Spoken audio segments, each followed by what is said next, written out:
Okay so welcome to the video guys. इस वीडियो में हम बात करेंगे स्टैफर्डशायर यूनिवर्सिटी के प्रीकास्ट इंटरव्यू प्रोसेस के बारे में और क्या क्वेश्चन पूछे गए थे मुझसे और क्या पॉसिबल क्वेश्चन है जो आप लोगों से भी पूछ सकते हैं and you can prepare well to clear the interview.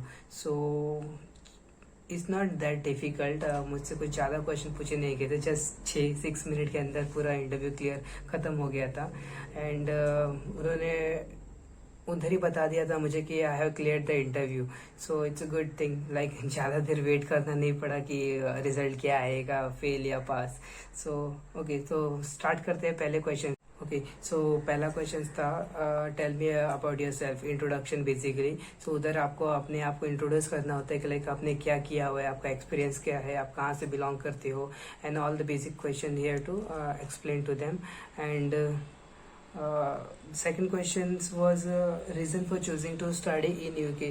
so वो लोग पूछते हैं कि लाइक आप UK क्यों आना चाहते हो, अपने कंट्री में क्यों नहीं पढ़ सकते, like why not other countries. So इधर आपको थोड़ा क्वेश्चंस का आंसर थोड़ा अच्छे से देना पड़ेगा, लाइक कन्विंसिंग आंसर होना चाहिए कि why you want to study in UK only, not other countries. So मैंने बताया था कि like other countries are very expensive and UK थोड़ा बजट में है एंड 1 ईयर कोर्स का पॉइंट होता है, सो वो भी आपको इंक्लूड करना होता है। सो यूके में 1 ईयर का ही मास्टर्स होती है। सो अगर आप ये क्वेश्चन इतने कुछ बता दिए तो ठीक है, या good to clear. And the next question was so did you consider other university rather than Staffordshire university. So आपको स्टैफर्डशायर, मैं बेसिकली स्टैफर्डशायर के बारे में नहीं, हर यूनिवर्सिटी के बारे में बता रहा हूँ। बेसिकली सभी यूनिवर्सिटी का इंटरव्यू प्रोसेस सेम ही होता है। So they ask this question only, but उनकी आंसर फॉर्मुलेशन, आप आंसर कैसे करते हो उस पर डिपेंड करता है कि आपका आंसर कैसा था और आपने किस तरह से जवाब दिया। ओके सो उन्होंने मुझसे ये भी क्वेश्चन पूछे थे कि did you consider other university. So मैंने बताया उनको कि लाइक मैंने 5-6 यूनिवर्सिटीज़ और भी अप्लाई किए हुए थे और उधर से ऑफर लेटर भी आ गए थे मुझे, लेकिन मैंने स्टैफर्डशायर क्यों आंसर किया, चूज़ किया, उसके आंसर मैंने उनको अच्छे से दिए थे। फर्स्ट पॉइंट था कि लाइक इनकी फीस अच्छी थी और मेरा कोर्स रिलेटेड मैंने पॉइंट्स कुछ बताए थे। एंड देन नेक्स्ट क्वेश्चन उन्होंने पूछा था कि मॉडल के ऊपर, कि आपकी क्या मॉडल है, आपको मॉडल के बारे में कुछ पता है या नहीं। So they basically test your knowledge, how much you have research about the course and in the university and thing you are going to study over there. So आपको कितना पता है आपके बारे में और कितना पता है इन कोर्स के बारे में, and are you real, like सच में आप इंटरेस्टेड हो स्टडी के लिए या खाली पकड़ ऐसे यूके आना चाहते हो ताकि आप यहाँ पे आके जॉब कर सके। So they check the credibility of the student basically. So इसलिए ये सब क्वेश्चन पूछे जाते हैं। सो ये हो गए 3 क्वेश्चन। तो इसके बाद होगा लाइक हाँ, सो करियर प्लान्स के बारे में पूछे गए थे कि लाइक आपका करियर प्लान क्या है, आप यूके आकर क्या करना चाहते हो, आपका एक बार स्टडी कंप्लीट हो गई तो स्टडी के बाद आपका फ्यूचर प्लान्स क्या है, इसके ऊपर भी क्वेश्चन पूछे गए थे। सो उधर भी आपको अच्छे से आंसर देना है। लाइक आप ये भी कह सकते हो कि आप स्टडी करके इंडिया वापस आना चाहते हो या फिर यूके में ही पार्ट टाइम जॉब करना चाहते हो, या उधर कोई अपॉर्चुनिटी मिली तो यूके में भी आप जॉब करना चाहते हो, ये भी आप बता सकते हो, लेकिन अच्छे से बताना, लाइक कन्विंसिंग आंसर होना चाहिए। ये नहीं कि सिर्फ आपको जॉब रिलेटेड ही आ रहे हो, आपकी स्टडी से कोई इम्पोर्टेंट नहीं है। सो उसके बाद पूछा गया था why this course. So why this course का आंसर मैंने बताया था कि मेरा पहला जो बैचलर है वो मैंने कंप्यूटर साइंस से ही किया हुआ है। सो मुझे MSc master of computer science में ही करना है। So that was the question.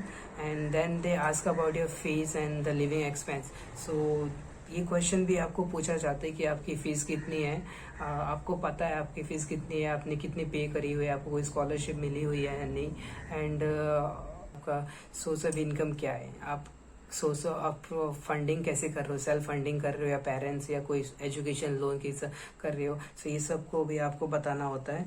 And then they will ask about where you planning to live in UK. So once you come to UK, आप कहाँ पे रह रहे हो, या एकोमोडेशन आपने बुक करी हुई है या नहीं, या एकोमोडेशन का खर्चा कितना आएगा, ऐसे मंथली का कॉस्ट कितना क्या होता है। That's all the question they ask in the about your living expense. फिर next question they can ask about part time work आपको पूछा जा सकता है कि पार्ट टाइम वर्क आप करोगे वहाँ पे या ओनली फॉर स्टडी। सो आप बता सकते हो अगर आपको पार्ट टाइम वर्क करना है तो आप बता सकते हो that you are eligible for 20 hours a week for work and as a student visa. So आप पार्ट टाइम वर्क भी कर सकते हो, आप बता सकते हो, उसमें कोई ये नहीं है। सो ये कुछ क्वेश्चंस थे जो मुझसे पूछे गए थे, और भी सारे क्वेश्चंस थे जो आपसे भी पूछे जा सकते हैं जो मैंने इंक्लूड नहीं करी हुई है। सो आप बेसिकली आपको पूरी तरह की आपकी कोर्स मॉडल के बारे में पता होना चाहिए, आपकी फीस पता होना चाहिए और लिविंग एक्सपेंस कितनी है। सो जैसे अगर आप लंदन के इनर यूनिवर्सिटीज़ में अप्लाई कर रहे हो तो आपकी फीस अराउंड 12 to 13,000 पाउंड्स कुछ तो है, और बाहर कर रहे हो, आउटर लंदन कर रहे हो तो आप 9,200 कुछ पाउंड्स है। सो ये आपको क्लियर पता होना चाहिए। मुझे भी अभी ठीक से क्लियरली पता नहीं है, लाइक पता था भूल गया वो, अभी कुछ पता नहीं। सो ये आपको क्लियर पता होना चाहिए। And then related course module, और कोर्स कितने साल का है, क्या क्या मॉड्यूल्स पढ़ेंगे आप, और इसके बाद से इतने कुछ बेसिक क्वेश्चंस होते हैं। सो मुझे बस इतना ही कुछ पूछा गया था, और ज़्यादा नहीं, 5 से 6 मिनट के अंदर मेरा इंटरव्यू क्लियर हो गया था, और उन्होंने बता भी दिया कि लाइक यू है क्लियर। सो बस इतना ही कुछ था इस वीडियो में। And if you any queries और कुछ भी डाउट्स है तो आप कमेंट कर सकते हैं। नीचे वीडियो के डिस्क्रिप्शन में भी मैं टेलीग्राम का लिंक दे रहा हूँ, आप उधर भी मुझसे कनेक्ट। इंस्टाग्राम, आप मुझे इंस्टाग्राम पे फॉलो कर सकते हो। एंड अगर कोई भी क्वेश्चन है तो आप मुझे डीएम करिए, मैं ट्राई करूँगा आपके क्वेश्चन। बस इतने सारे यही कुछ क्वेश्चंस थे जो मुझसे पूछे गए थे। एंड मैंने कंपेयर जो भी क्वेश्चन मुझे पूछे गए थे मैंने बताने की पूरी तरह से कोशिश की है। अगर आप लोगों को और कोई भी डाउट है तो आप नीचे कमेंट करिए या मुझसे डीएम करिए इंस्टाग्राम पे। I will try to explain, and कोई भी अगर क्वेरी है तो मैं